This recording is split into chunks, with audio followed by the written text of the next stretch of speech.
drinking wouldn't have allowed me to explore this other area of me and kind of was keeping me at this level. Like drinking, when you're drinking a lot, never elevates you. It never progresses you forward. All it does is just keep you here. Keeps you here. You know, you never have heard anybody ever say that I am really glad I started drinking again. Nobody's ever said that because there's no reason to be glad if you've stopped and you've seen the positive aspects that drinking has made towards your life being improved in every way, shape, or form. It's like there's no reason to look back, and that's where I'm sitting right now. I'm really not even like, oh, I'm 100 days sober. I hope I can make it 100 more. I'm almost like drinking isn't even a thing for me anymore. I don't drink, and life has gotten so much better without drinking in every way. So I know a lot of people hit me up on Twitter about being sober. I know a lot of people always ask me questions about it. So I've been thinking about this for a long time. I want to form a place where people can get together and talk about issues with addiction. It doesn't have to be limited to alcohol. It can be any other addiction. I know there's every addiction out there. And even if you're having a hard time in life with depression, if you're having a hard time in life with your family, with work, anything, I know that everybody needs somebody to talk to, and not everybody has somebody to talk to. So I'm going to use Ruin Your Day as a platform for that. Every week on Wednesdays, I haven't decided a time yet, probably around 5 p.m. Pacific Standard Time. I'm going to have Ruin Your Day live for an hour. And basically what's going to be happening is the chat is going to be live, and that's going to be used as the floor for everybody to talk. I might be on a video feed answering questions to the chat. I might pull up some music that Ruin Your Day made to play. I might play some video in the background. It's going to be sort of a free-form vehicle type of feed. There's not going to be really a set thing that we're doing. The only thing that I want to go on is I want people to feel like it's a safe place to come into and talk and vent, talk to other people, maybe give advice. I'll be in there if anybody wants to ask any questions about being sober. I can give whatever advice I can for that. And yeah, essentially, I just think there needs to be a place like that. I think AA works really well for a lot of people because it's a community. It's a strong-knit community. You have a sponsor that holds you accountable for not drinking. You have other people that are going through the same thing as you. You realize there's a whole world out there of people that just don't drink. And that's rare these days, honestly. So I want there to be a place like that on Ruin Your Day that's doesn't have to be just limited to alcohol. It could be anything. You know, like my parents went through some heart problems this year, and that really devastated me. So, you know, I needed somebody to talk to about that. My ex-girlfriend's dog that I really love got cancer. My close friend just had cancer. So it's been tough for me as well this year, and I'm really thankful that I've had Ruin Your Day to talk to you guys about battle rap and forget about the troubles in my life, but I want to give back, and I want to create a platform where we can all come together and sort of be each other's shoulder to lean on every now and then. So just wanted to make this video to talk about me getting sober, my experience with it. Honestly, to wrap this up, being sober is like probably the best thing that's happened to me in a long time. Me breaking up with my ex-girlfriend that I love to this day has been the best thing that's ever happened to me too as well. It's really like jump-started me to make big improvements in my life that I'm really proud of. And yeah, I mean, I think anybody out there that's struggling with addiction, the first question you need to ask for yourself if you're thinking that you might have a drug problem, alcohol problem, any sort of problem is, if I'm asking myself if I have a problem, I might have a problem. Do you want to take the next step to solving it? Do you want to get clean? Do you want to get sober? And all I can say is being sober is amazing. It's great. I would never trade it for anything. It works really well for me. Other people can drink responsibly. I'm not one of those people. I can't drink responsibly at all. So yeah, guys, I just want to thank you all for helping me through my year of sobriety. You guys really made a huge difference in my life. I want to thank everybody out there that supported Ruin Your Day, all the patrons, all the people that did a watch episode, all the guests, all the people that tuned in for watch, everybody that bought merch, everybody that bought music. It means the world to me. So thank you guys.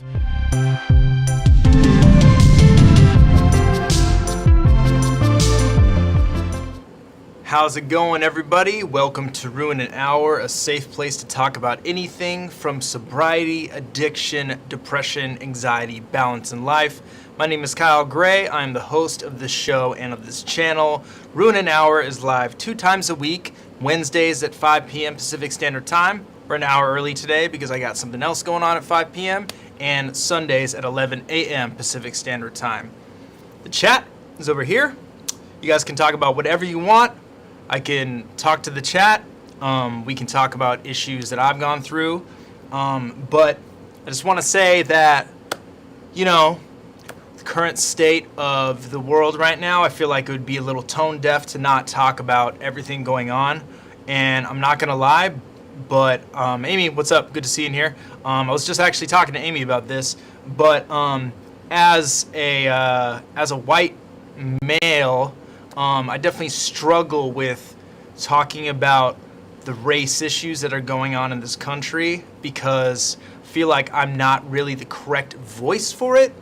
And it's an internal struggle I have a lot, especially on this channel and on this show in particular. And I think a good thing that we can talk about today is how, if you're a white person, how to go about educating yourself on the problems within this country that are race issues and systematic racism that's rampant in this country. This country's run very much off of a white supremacist system, and it has been for as long as it's been here.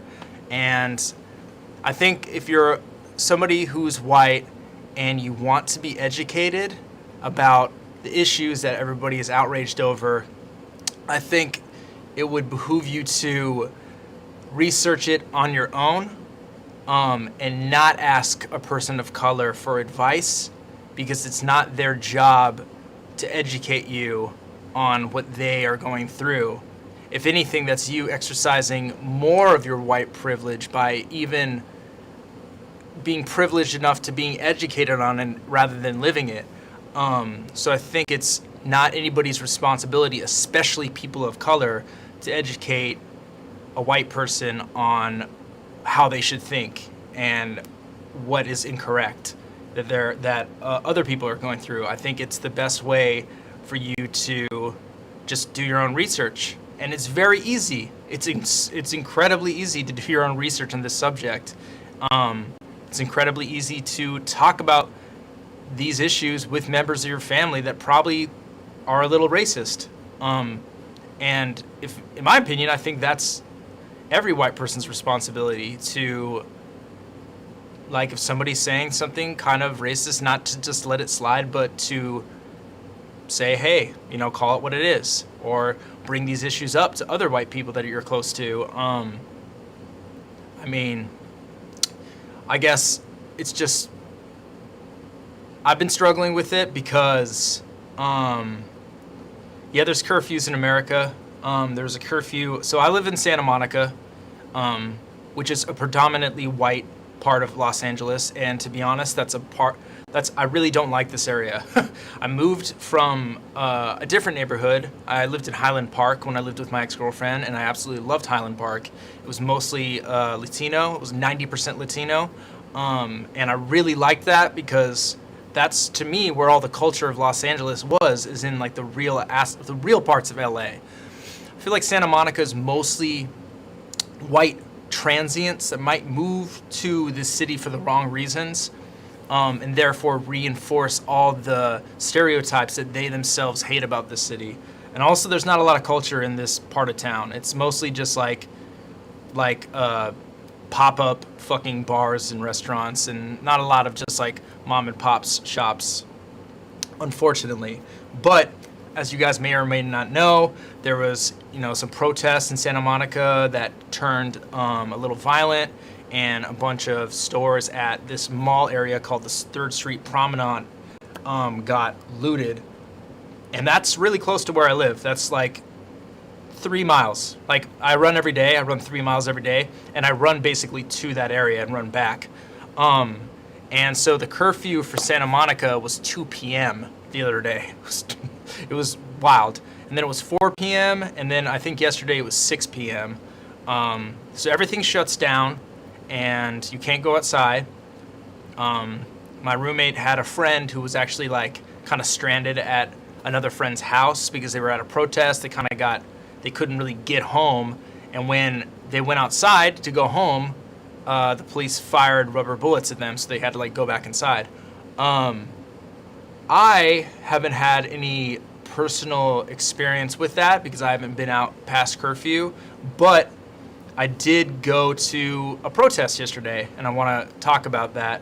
And again, I'm kind of trying to really I'm not trying to be a voice of anything right now. I'm just trying to share my own personal experience and thoughts. And I have a lot of thoughts about this protest that I went to. I went to a protest that started at City Hall in LA, downtown Los Angeles, and marched around downtown. A bunch of streets were shut down, and then came back in front of the police department, and it ended there. So we were there for about 2 hours, 2 or 3 hours. It was really awesome. It was really cool. It was very empowering. But I will say this. This is something that I'm really confused how to bring up and how to approach right now.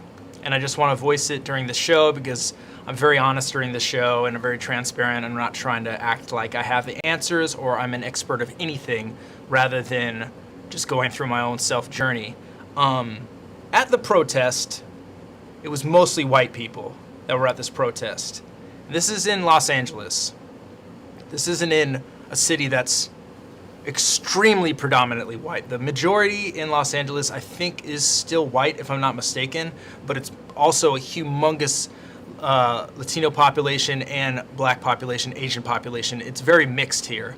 And it was mostly white people and mostly young white people too. And I didn't really know what to think about that because as I looked around, I noticed that it was a lot of young white people, and I myself am a young white person as well. So it's like I can't really I don't know. To me, I don't know what to think of that. Part of me, I don't know. Part of me did think something about that. And it was just interesting. It was an interesting thing to note, I guess. So, yeah, I don't know. I don't really know what to think of that, to be honest with you. I don't know. Yeah. So, yeah, it's for sure the area. Downtown is gentrified. It's very gentrified. There's a lot of white people that live downtown now. Same with Hollywood, But, I don't know. It's hard for me to really word this correctly because it's I'm really afraid of saying something incorrectly right now. But, I don't know. I hope that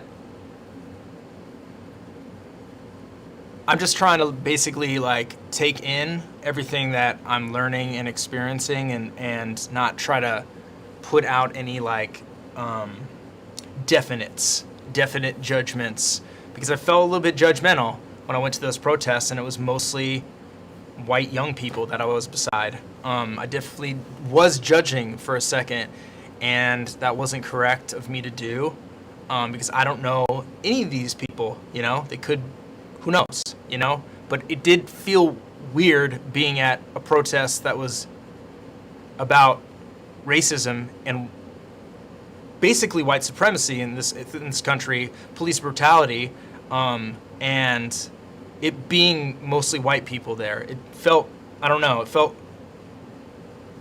kind of interesting and awkward to me, to be honest with you. The only other march that I've done is the Women's March. I did that, I think that was 4 years ago. and that was in downtown Los Angeles. And it was like a dedicated day, so obviously it was a lot bigger. And I didn't really notice that then, but yeah. So I just want to reiterate that if you're a person who's white, I would think it would be the smartest thing you can do not to ask a person of color how you should think, or ask a person of color to educate you on the subject of racism, because I'm pretty sure they're fucking tired of it at this point, and it's not their job. It's not their responsibility. That's your responsibility to educate yourself on it. So, but how is everybody feeling out there? How's everybody feeling with this? Yeah, the curfew is 10 p.m. I was kind of actually a little afraid of the curfew messing up the quarantine battles that I'm doing on Saturday, but hopefully if they're 10 p.m. we could shoot them. And it'll be fine. Shoot them at the correct time of day. So I was afraid we'd have to get out by 6 p.m. and that would not be ideal, to say the least. But yeah, I don't know. I have no real agenda today, anything to talk about, but I just think since this is going on right now, it's something that's worthwhile to talk about and to discuss. I can only share my thoughts and what I went through and experienced yesterday, and the protest was really good. It was peaceful. It was, there was a lot of support when we were marching through downtown. Tons and tons of people were banging on pots and pans outside their window. There was a very heavy military presence. People, with AKs. It's always kind of alarming when the military has an AK and their finger is kind of near the trigger. But it was peaceful. Nothing besides the protest happened. But yeah, so I know that there's definitely a lot of organizations you can donate to, and if you're not willing to protest, it would be amazing if you could do that. Since I have this platform, I've kind of been struggling with how I can help, and also further than that, if it's problematic me being white and trying too much to help, it's I'm just trying to really do this in the right way without seeming ignorant of this subject that is so extreme. How's it going, Desi? How you doing? Grant, thank you. Appreciate that. So yeah. Yeah, I mean, wild times we're living in, to say the least. Yeah, I saw the Drew Brees comments. It's very unfortunate. Because my understanding of what Kaepernick was kneeling for, and I always thought this, is that it's not about the flag. He's protesting police brutality, and he always has been. And his right as an American citizen is that he can protest. He can take a knee during the national anthem. So when I saw Drew Brees make the protest or make the comment about disrespecting the flag, it's it's unfortunate, but it's not like I expect athletes to be always pivotal and social speakers that are in tune with everything that's going on. I was disappointed for sure because he's a great athlete and I'm honestly a fan of the Saints, and especially him being a quarterback for a city like New Orleans that has an enormous black population. It's very disappointing to see that. I also saw Aaron Rodgers come out and make a post about it, and that was fantastic. So a lot of white people think that way, though. Like, when I was in Philly, I went to a Philly Broncos game with my little brother, and we actually met a gentleman who was sitting in front of us. We got there before, and we were talking to him, and he expressed his disappointment for players that were taking a knee during the national anthem. And a lot of people think like that. And it's really, it's disappointing and sad that it's like they don't even really understand why they're disappointed, There's just such a knee-jerk reaction to it that they don't even know why they're protesting,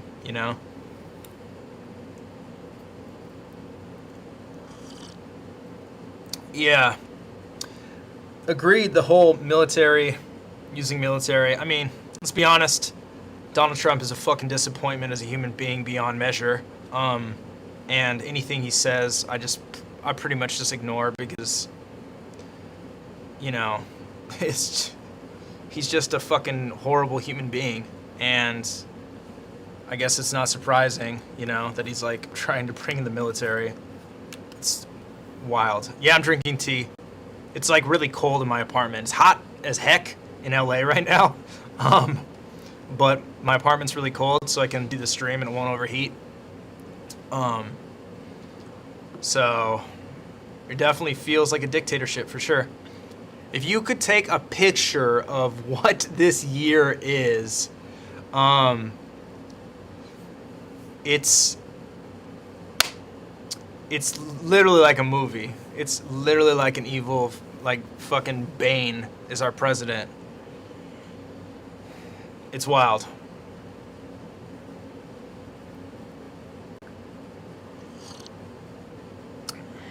It's really, really, really wild.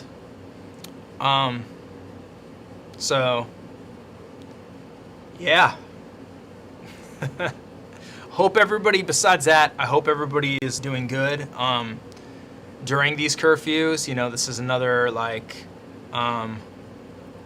time where it's hard to deal with sobriety, anxiety, depression, everything. I know that a lot of people are feeling the weight of it. To Ellie's, appreciate that. Salute to Chicago. And yeah, I know that's a difficult time for us all. And I read a quote from that 101 Essays That Will Change the Way You Think. I love that book so much. That there's like a bunch of like little things you can do to like calm anxiety, and one of them is just do a little with what you can right now. Do whatever you can with what little you have right now. And that's gonna start you on whatever momentum you have to doing the next. And little by little, it's really easy when you have anxiety to get overwhelmed with a lot of stuff, especially now when the weight of the world is so heavy. And if you digest any form of news and you go on and watch the news, it's frightening, especially if you have family, children. Makes you fearful of the world. I would say the best thing you can do also is take a walk. I noticed that the other day. I was on Twitter and I was just like, wow, this is so overwhelming. I was kind of like getting choked up. And I went out for a run, and when I was on my run, I was like looking around and like just, I don't know, getting fresh air is so therapeutic. It's so important. I think like just going on a walk is so important.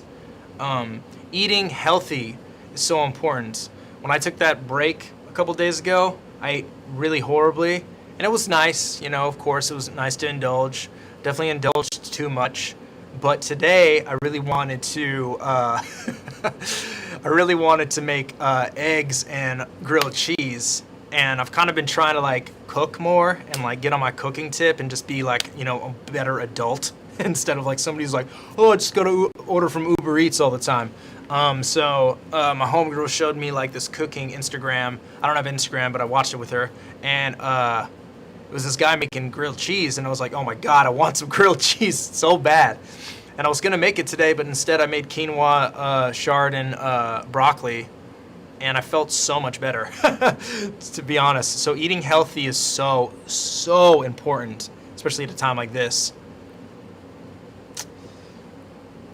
Similar but different. If you can't do what you do, do what you can. I started thinking of that when I missed my job initially a couple months ago, but it's applicable in a lot of ways now. Agreed, Amy.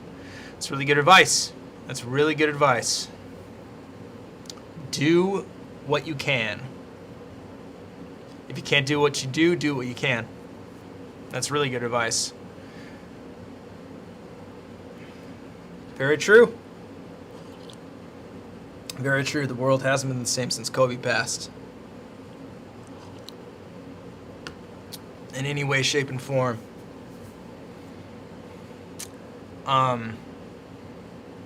But yeah, it's wild times for sure. Just it's really important during these times to like also, like I was talking about how like if you're white, not asking a person of color to educate you on racism, but also just to educate yourself on everything going on as much as you can. And Zoe, appreciate it. Yeah, just reading up on what's going on. Listening is a very key important thing, especially if you're white. Listening with an open mind, listening to what people are saying, especially people of color. It's very important, and that's kind of where I struggle, like, because I'm supposed to be talking on the show and giving advice. Not giving advice, but talking, moving some sort of conversation forward.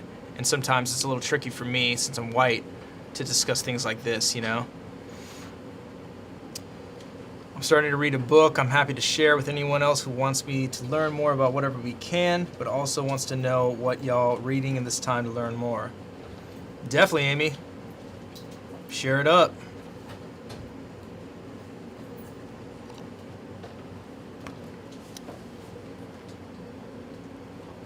Vallejo has been crazy lately. Been so many cops and helicopters out of nowhere when usually we only have 2 to 3 cops in the city. It's been pretty wild here. Not that wild though.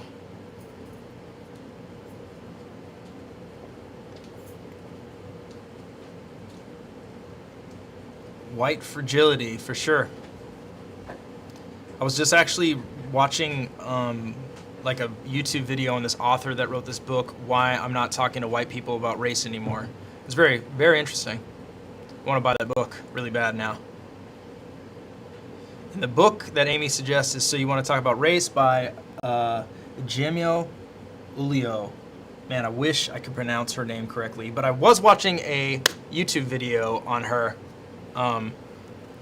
and very powerful public speaker, and she read a couple excerpts from her book. It was really interesting.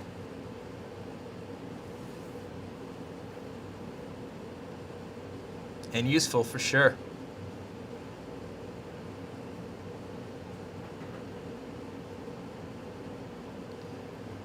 Louis, why did I go to the protest? Because that was during Blackout Tuesday, and I wanted to do whatever I could to support.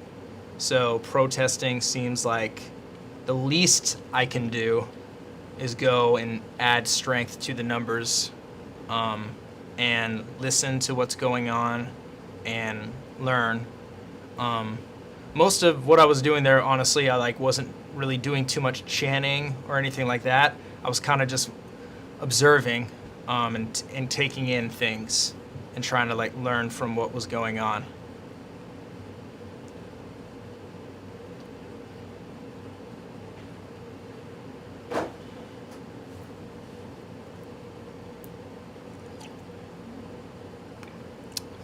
Have I watched Brown Eye, Blue Eye? I have not.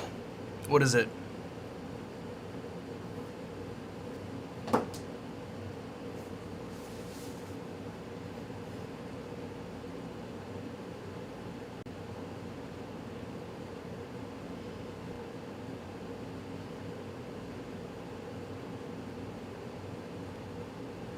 Water bleach washings. What is that? Let's see what this is.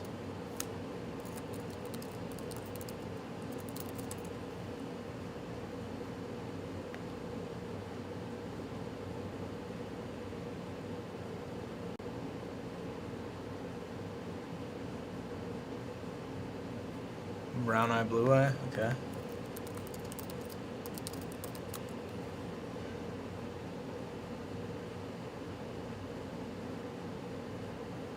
What is the brown eye, blue eye experiment? The exercise, brown eyes, blue eyes. She had the blue-eyed children put on green construction paper armbands, and then she told the children that the brown-eyed students were smarter. Elliott came up with an explanation. Intelligence. Huh. Interesting.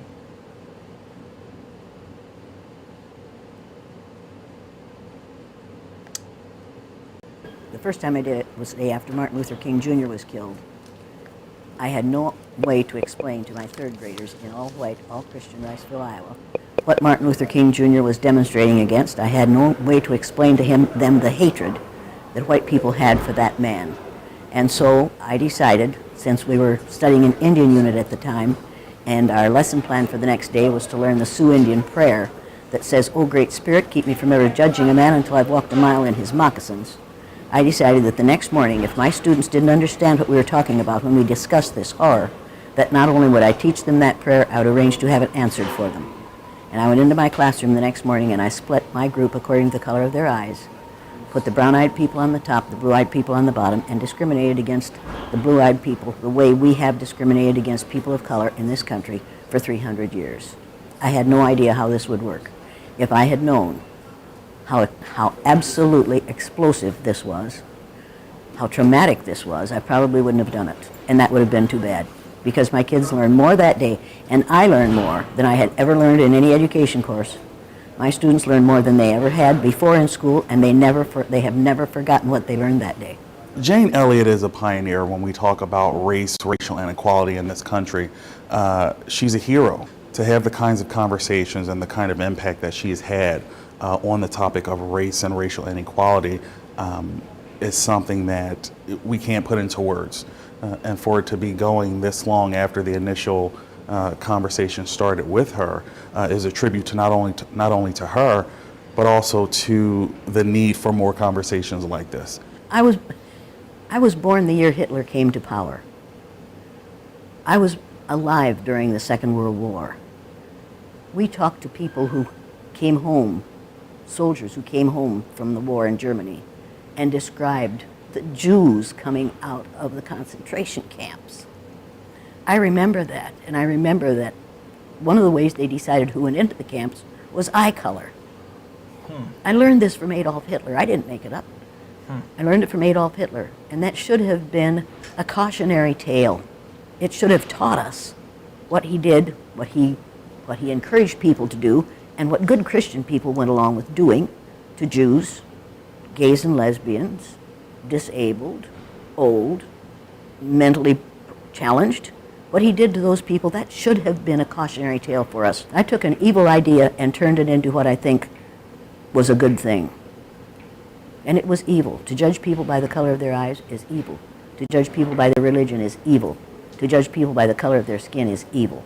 We need to put a stop to that. Clarkson is fortunate in that we are starting a new age when we talk about diversity here.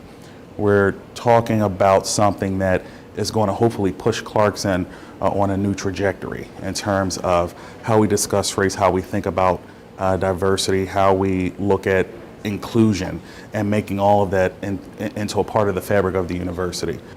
Dope. That's awesome. Let's check more out about her. Really cool stuff.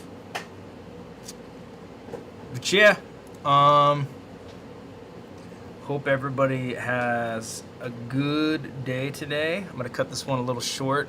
So we got Hollow here, and we're gonna do a watch. But hope everybody's good out there. Staying safe, staying sane. COVID is still very real, everybody. So, be careful, keep yourself healthy, and love to every single one of you out there. Keep fighting the good fight, and Black Lives Matter. All right, see you guys in like 20 minutes or something like that. Peace out.